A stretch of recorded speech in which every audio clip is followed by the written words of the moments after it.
Welcome to the Special Needs Kids Are People Too podcast with Amy Bodkin, EdS. Amy is an autistic adult who also happens to be a school psychologist turned special needs consultant and public speaker. She's also a homeschooling mom to 2 autistic kiddos, a yoga instructor, a card-carrying Trekkie, and an all-around fun person. And last but not least, Amy is an advocate for seeing every child as a person, not a diagnosis. Because a special needs kid is just like any other child, just more so. Here's Amy Bodkin. Hi, I'm Amy Bodkin, coming to you from the blanket fort in my office, and welcome to Special Needs Kids Are People Too. I thought today we would spend a little bit of time I would spend a little time talking about what my experiences were like growing up being autistic. Of course, with each person, it's totally different, so my experiences aren't necessarily going to mirror every other person that's autistic's experiences. But it might give you a little bit of an insight into how our behavior is... Sometimes our behavior is defined on assessments and tests as being weird or unusual behavior. And really, our behavior isn't all that weird or unusual if you understand how to read the behavior. So I mentioned my blanket fort in my office. One of the things that I loved as a kid was crawling under tables or chairs or in small dark places because it felt more safe, more secure. There were fewer sensory inputs kind of coming right at you, overwhelming the senses. So that was kind of a big thing. And it probably looked weird to a lot of people, but that's why I was doing it. So, the next thing, or the first thing people probably noticed about my development, and actually most people didn't notice this, only my parents noticed this, and I don't think that they found it to be all that unusual at the time.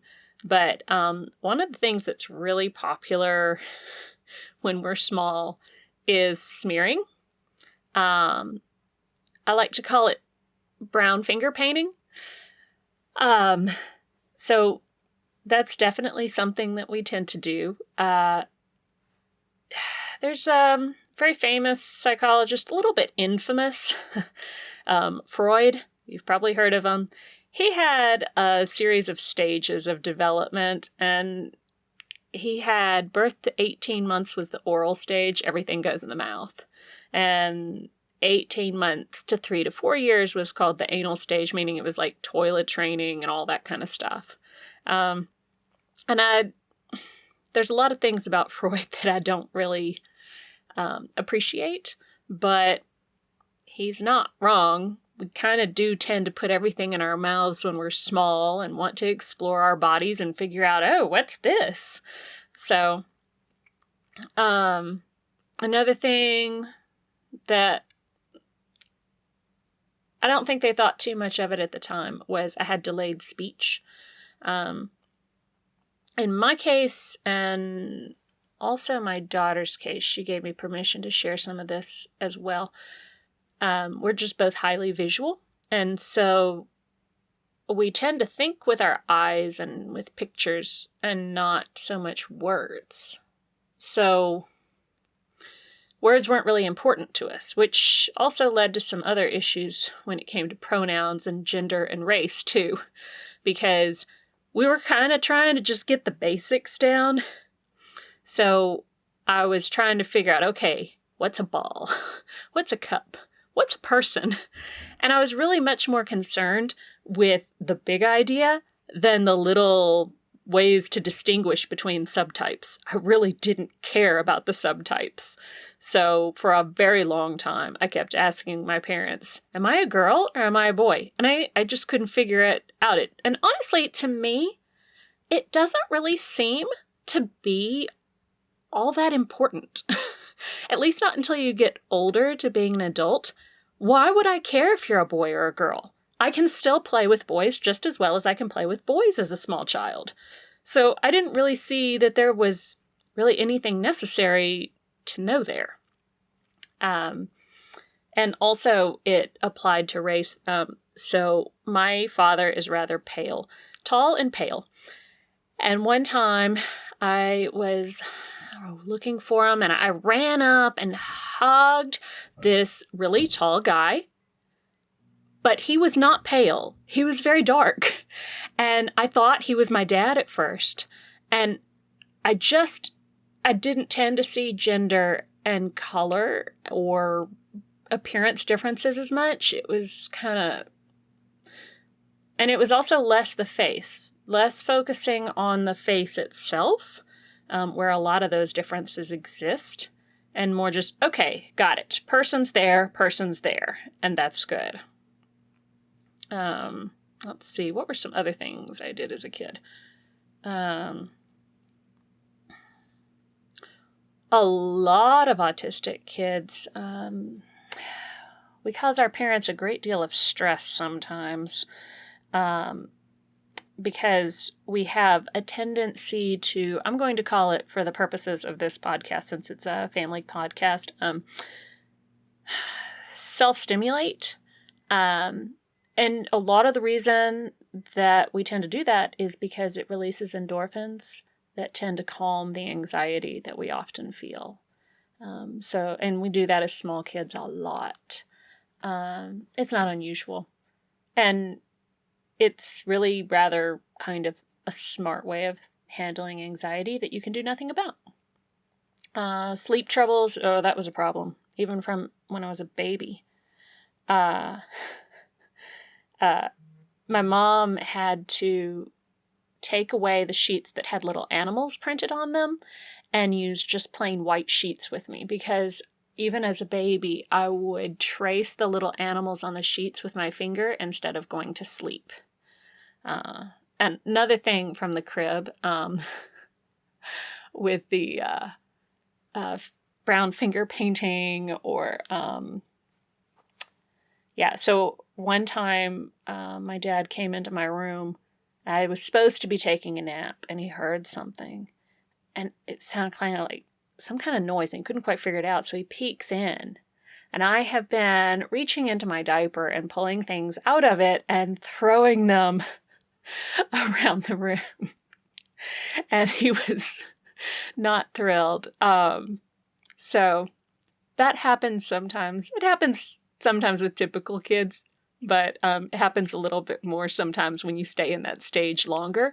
And really, honestly, that's what a lot of this stuff is all about. We stay in stages a lot longer than anybody else. So we spend a lot more time exploring different things, making connections with how different sorts of sensory inputs feel, and things like that. So, when you're a baby, you kind of see those differences in like eating, sleeping, and pooping, because that's what babies do. And so we've covered a lot of those kinds of things, and then also how you're relating to those around you. I did have a little bit of trouble with transitioning to food versus just nursing. And that's not unusual, but nothing huge there. I had much more trouble with sleep and sensory type things and anxiety. Let's see. So then I guess next was toddler, preschooler years. And that's where my great aunt figured out, okay, something's going on with this kid.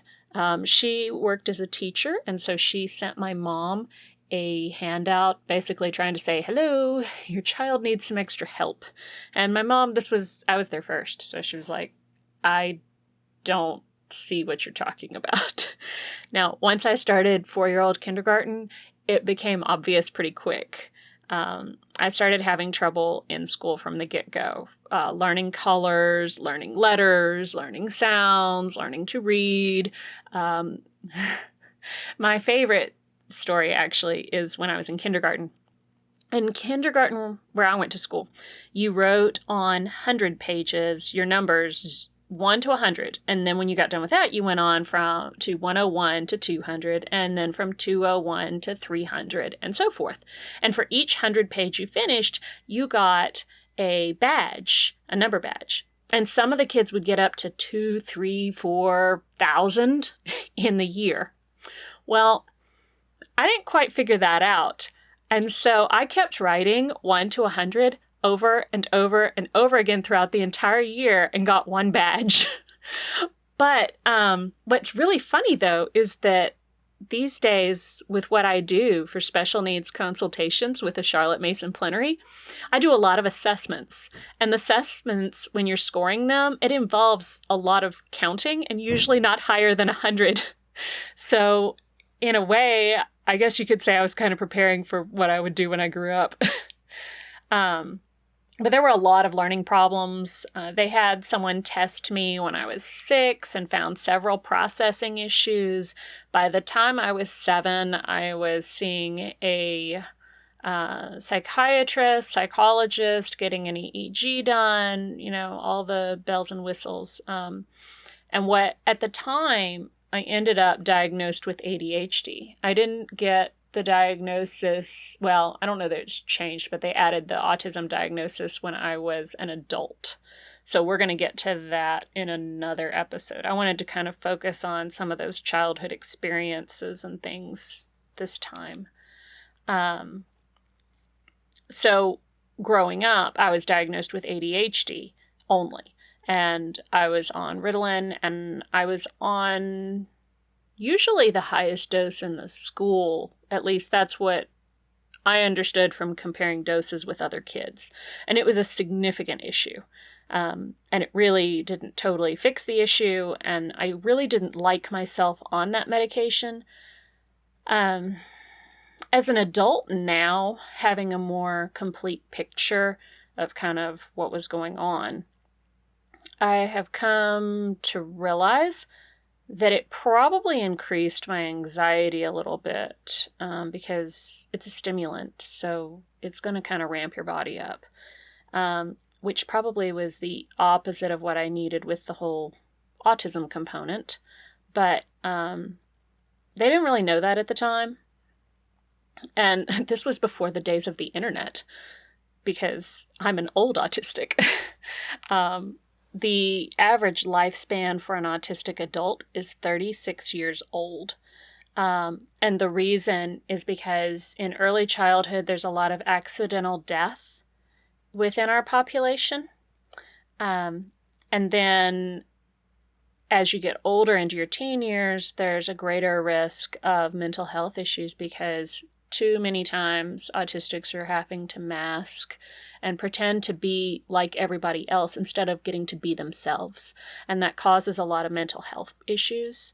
And then once you finally make it to adulthood, if you've been doing all of that masking and pretending to be like everybody else and not being yourself, then you've probably caused yourself enough anxiety and stress that you've ended up with autoimmune conditions and all kinds of inflammatory diseases. So our average lifespan tends to be a lot shorter for those reasons. Not that all autistics only make it until 36. I'm doing fine, thank you very much. But we do tend to have a shorter lifespan just because of those averages and those risk factors. And so it's really, really, really important to focus on mental health more so than trying to catch up to normal or look normal or any of those kinds of things. That's not really all that important. You need to learn to be the best you that you can be, because there's only one you in this world.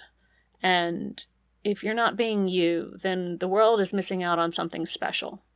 So, Mr. Rogers is, by the way, one of my favorite TV shows, period.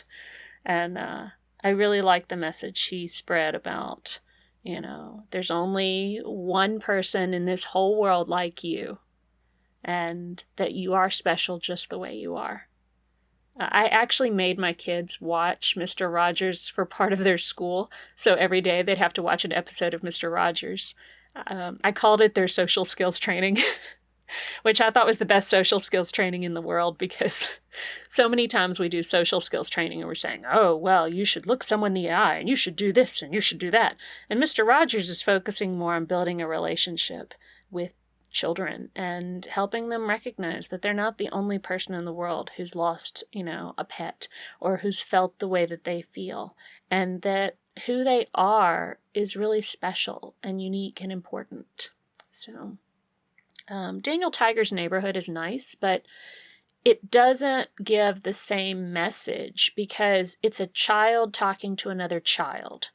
It's not an adult talking to a child and developing that relationship that so many kids who watched Mr. Rogers were missing in their life. So, little side trip there. Mr. Rogers was definitely a favorite. I also really loved Sesame Street, and I'm still a huge Sesame Street fan. A little less so in recent years. I kind of like old school better. There's been a lot of controversy over the Julia character. It's great when people want to put an autistic character in a kid's show, especially when it's a learning opportunity. But Daniel Tiger's Neighborhood has made a point of trying to listen very carefully to the autistic adult community, which I think is really important, because if you want to know how we feel and how we see things, you should ask us, because we know ourselves better than anybody else. We might not be capable of communicating that very well for a while, but as we get older, we get better at it. There are things about my childhood, things that I didn't understand how I felt, that I could explain to people 20 years later.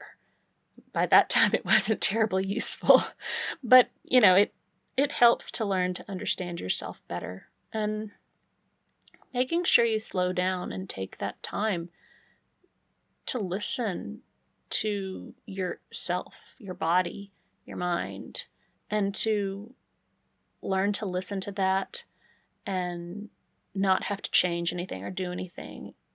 It really helps with learning to kind of create more body awareness and more integration, whereas usually we go the opposite way and we're so anxious that we live all in our head and we're completely disconnected from our body and spirit or soul, whichever way you like to look at it.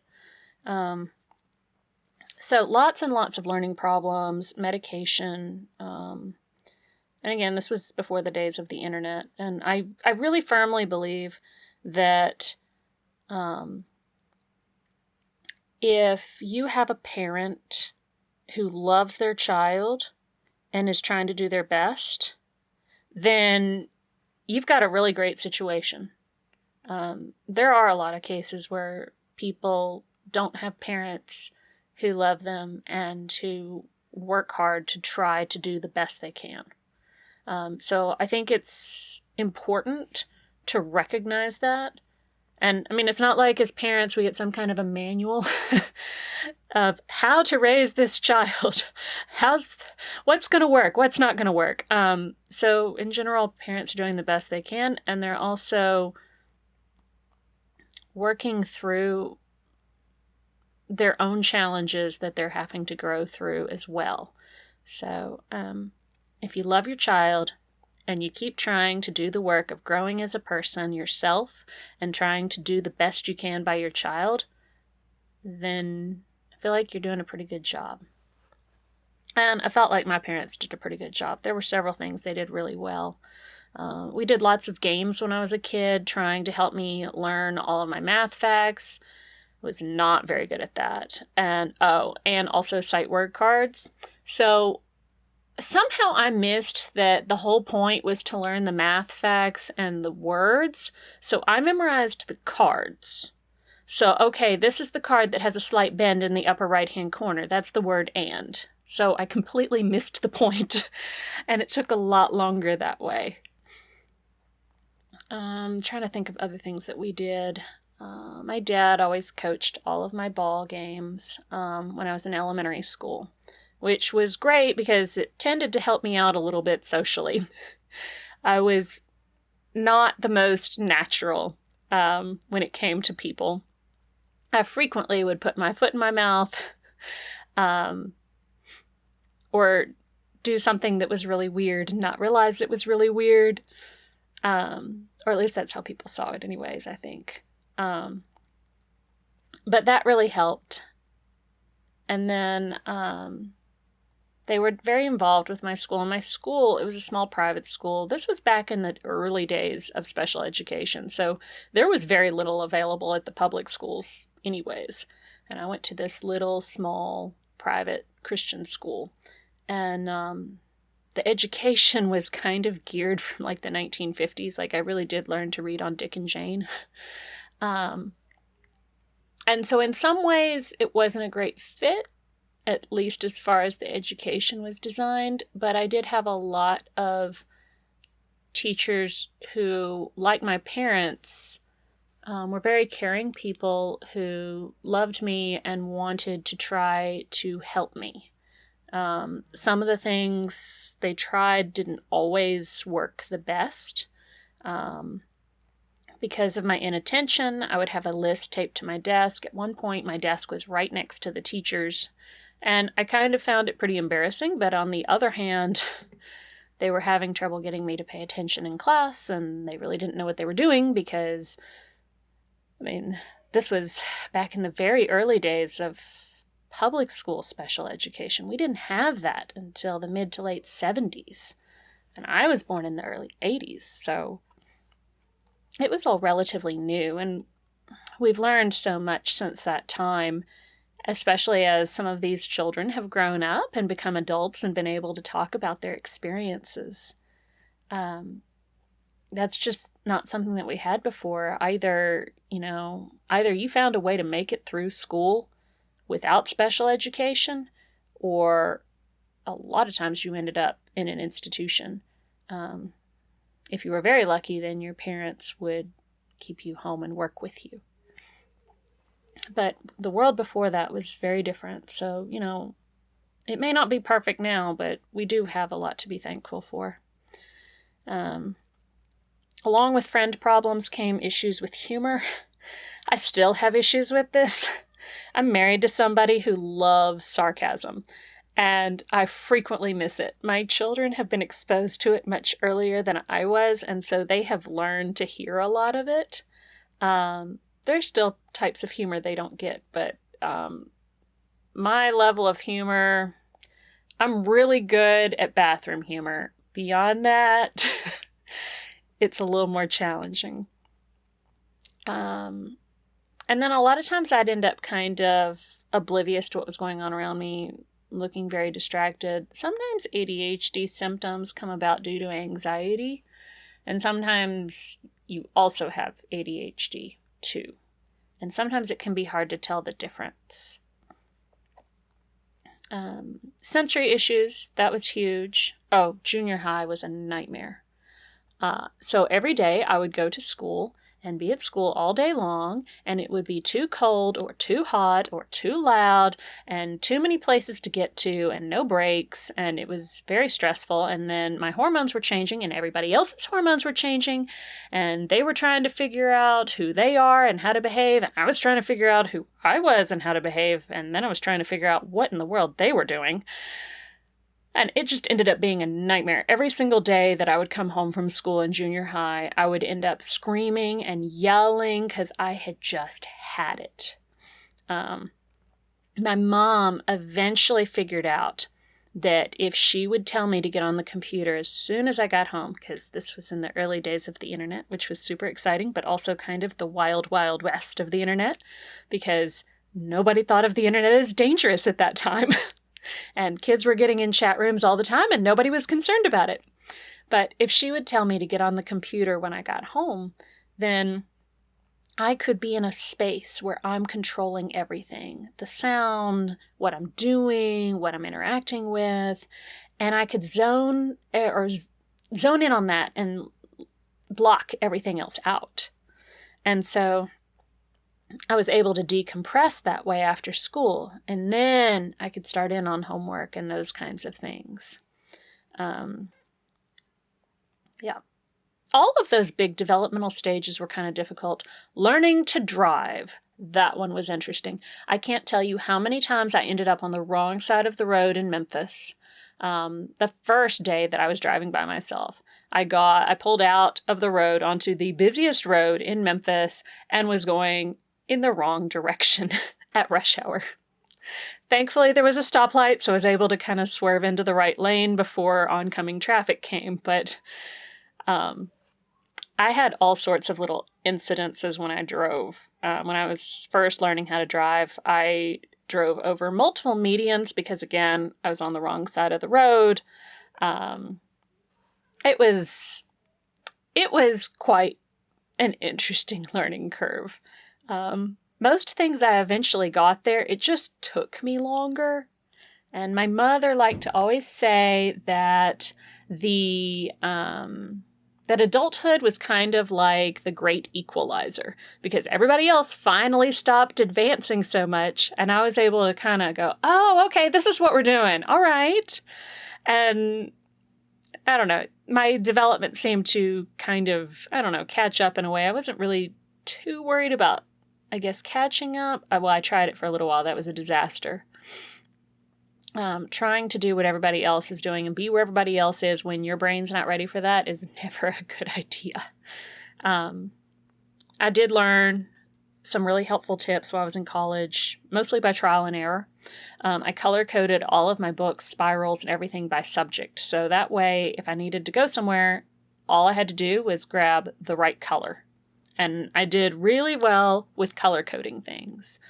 And I don't think I did that in high school, but I figured that out by college. And a lot of this was me figuring things out as I went, because there really wasn't a whole lot at the time. And I had the wrong diagnosis on top of it. Well, at least I was missing an important one. And with girls, it's different from boys too. And a lot of girls go undiagnosed because, well, other little girls love to be little mothers, and so they kind of help us along. Well, bless her heart. She just hadn't quite got it together yet. Let me help her along. And by the way, for those of you guys not in the southeastern United States, bless your heart does not mean, wow, you're an idiot. Bless your heart means, you poor thing. I'm going to help you and give you a leg up because you're just not there yet. So it's not always really a jab at people. But yeah, so I learned a lot of things, trial and error, same way my parents did too, because it was the early days of ADHD, kind of, at least as far as Ritalin went and all the popularity of it. And it was the early days of special education and prior to the internet for a good part of that. The other thing, I did a lot of repetitive noises. And sometimes I think it would appear like echolalia, where you repeat phrases, that kind of thing. And I have been known to bang my head as well. And for me, that's all about blocking out this internal, kind of like a monologue, sort of. But it's really not a monologue. It's more like a video that replays all of those times that I thought, wow, that was so stupid of you. Why did you do that? And I felt really bad about that particular thing. It's probably something that nobody else remembers. But for some reason, it got stuck on that tape in my head. And when it replays, then it drives me crazy. And the only way to block it out is to repeat things in my head or talk to myself or bang my head or something like that. And a lot of that, it goes with anxiety, because autism and anxiety, they're kind of linked a lot. Because when your sensory processing stuff isn't coming in right, it's kind of anxiety provoking at the very least. And then when people want you to try to be like everybody else, that's even more anxiety provoking.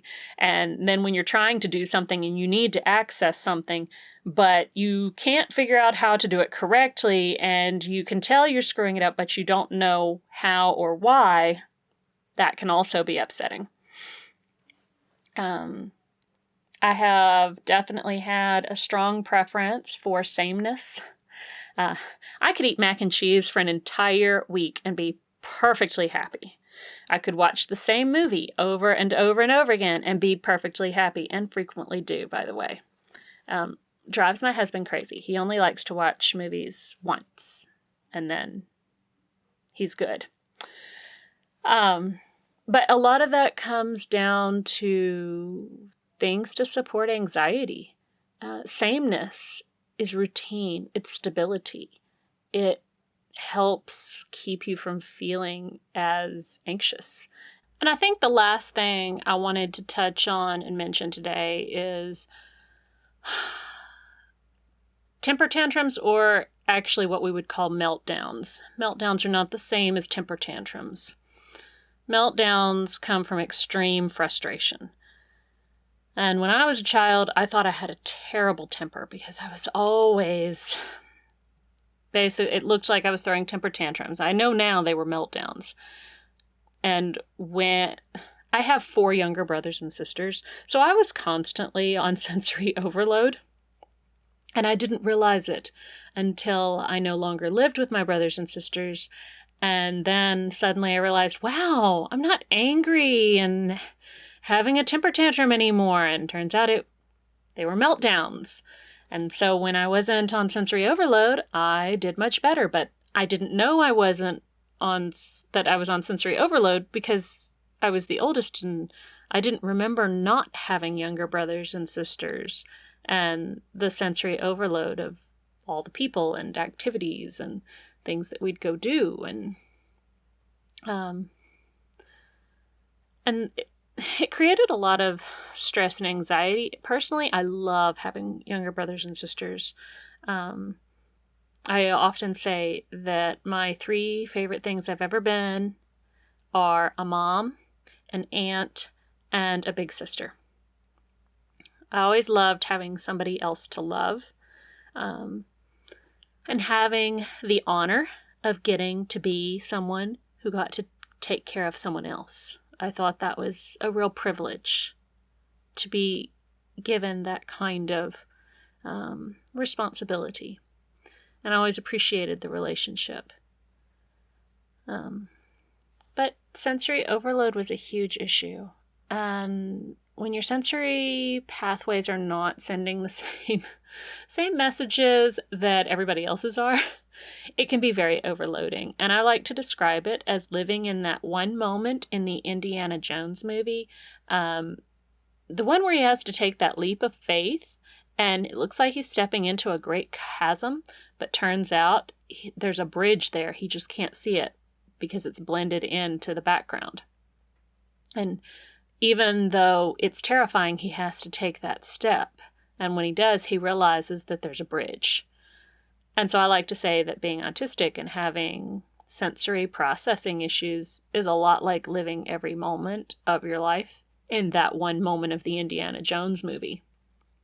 And it can obviously be overwhelming. It can lead to a lot of frustration, meltdowns, fear, anxiety. Chronic anxiety can then lead to all sorts of health issues, not to mention food issues. Because as your body goes into fight or flight, it releases all of the vitamins, minerals, neurotransmitters, hormones, amino acids, etc. into the bloodstream, then pees them out. And you do that over and over again, you end up with imbalances in the immune system, which can create allergies, turn on latent genes, cause autoimmune conditions. And we'll talk more about that in a future episode, because I really think that's something that's super important to pay attention to. Because if we can learn to be ourselves and learn to be happy being ourselves and to find a sense of peace and to not constantly be in fight or flight, then we can do almost anything. Because that's the hardest thing. If you can do that, it just opens up so many possibilities for you, because anxiety can be such a killer of joy, of learning, of anything. And I guess that's kind of the one thing I learned from all of the many different symptoms that I had over the course of my childhood. It took me a long time to get there. I didn't figure it out until I was in my 30s. I went through college, graduate school, started experiencing health problems in graduate school because I was pushing myself so hard because I wanted to show everybody I could do it because I felt like people thought I couldn't. I don't think they necessarily thought that always, but that's how I felt about it. And so I worked really hard. I learned a lot of things, but what I ended up learning after that was that there's nothing more important than taking care of your mental health. And sometimes that means doing less. So join me next time where we're going to be talking about when I finally get my autism diagnosis and about becoming a mother and some of my favorite stories from the last 10 to 15 years.